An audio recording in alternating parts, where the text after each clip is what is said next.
Legenda Nusantara. Pertarungan mahadahsyat Pangeran Purbaya Sang Benteng Mataram.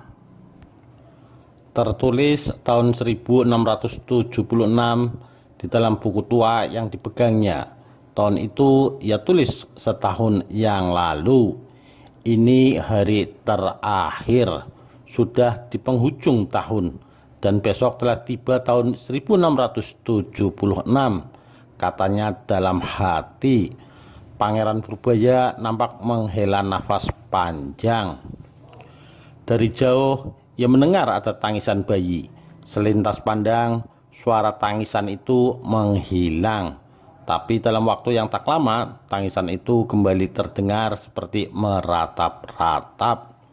Setelah 3 kali tangisan bayi itu bertalu di gendang telinganya, ia memalingkan kelopak telinganya ke kanan. Tapi kedua bola matanya tetap terpaku lurus dengan badannya. Sebab sore tadi ia tidak melihat ada rumah satupun di sekitar makam itu. Tak ada jalan kecuali hanya pematang sawah. Jalan setapak satu-satunya yang bisa ia gunakan dari tempat Nyi Widuri untuk ke makam Ki Sembung Yuda. Jadi suara bayi apakah yang kudengar ini? Tanyanya dalam hati. Belum usai ia bergumam, suara itu kembali menghilang. Hilang tertelan desir suara angin.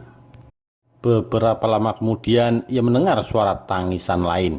Kali ini ia mendengar suara tangisan seorang perempuan, sangat lirih dan juga jauh, seperti suara yang menyayat dengan nafas yang terpenggal-penggal. Ia bahkan seperti turut bisa merasakan desah nafasnya yang tersendat, dilepas, terisak, dilepas, begitu seterusnya. Suara letih, sebagaimana ia ketahui sebagai suara-suara orang yang mendekati ajalnya. Tapi suara itu juga kembali menghilang. Kali ini suara tangisan itu hanya terdengar sekali saja. Setelah itu Pangeran Purbaya hanya mendengar suara-suara daun yang saling bersentuhan tertiup angin. Sesekali ada suara daun yang jatuh. Daun-daun yang jatuh dari 2 batang pohon yang berdiri kokoh di sebelah barat makam Ki Sembung Yuda. Dengan kesunyian, seringkali ia mendengar dengan jelas suara daun-daun itu membentur permukaan tanah. Suara daun-daun itu seibarat tengah mengucapkan selamat tinggal kepada ranting dan dahan-dahan yang telah ia tinggalkan dan mendahuluinya. Dalam pejaman matanya, pikiran Pangeran Purbaya kemudian menerawang jauh. Terseret suara angin yang melesat di antara daun-daun yang terlepas dari batang rantingnya. Ia jadi teringat kemarin lalu setibanya di Kendal bahwa Kesultanan Cirebon telah mengetahui rencana kedatangannya. Menurut seorang prajurit yang disuruh menjadi sisik belik, Sultan Girilaya bahkan telah mengutus seorang panglima perang terbaiknya, Paseling Singan, untuk menghalau perjalanannya. Purbaya berpikir, paling lama besok Panembahan Senopati akan mengetahuinya, karena salah seorang prajurit Mataram yang ditugaskan menjadi sisik melik tengah dalam perjalanan kembali ke Mataram untuk menyampaikan berita tersebut. Andai kata itu benar, maka di bumi Pemalang inilah semua akan terjadi, desahnya dalam hati. Menjelang tengah hari, seorang prajurit yang ditugaskan berjaga di perbatasan memberi laporan.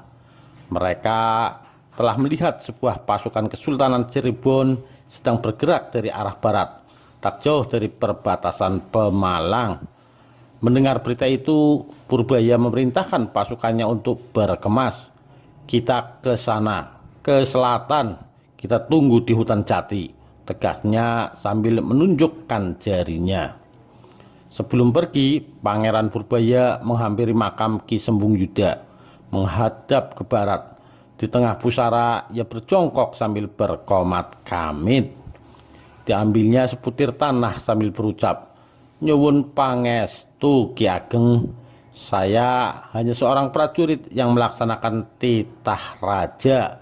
Izinkan bumi Pemalang ini sebagai kesaksian bahwa hidup mati seorang Purbaya akan ditentukan di sini, di bumi yang engkau rengkuh dan engkau reksani," katanya dengan suara tidak terlalu keras, tetapi terdengar dengan jelas oleh semua pengikutnya yang berjajar jongkok di belakangnya.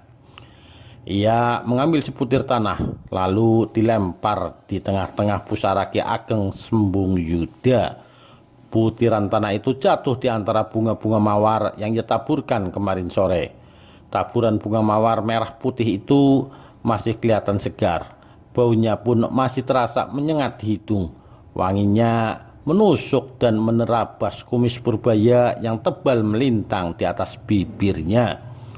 Penuturan Purbaya di depan pusara Ki Ageng Sembung Yuda itu keluar dari mulut hatinya tanpa alasan. Ia masih terngiang pesan kakeknya di saat Purbaya tengah dirundung duka, saat ia baru kehilangan orang yang paling penting dalam hidupnya, Roro Rembayung, ibu tercintanya.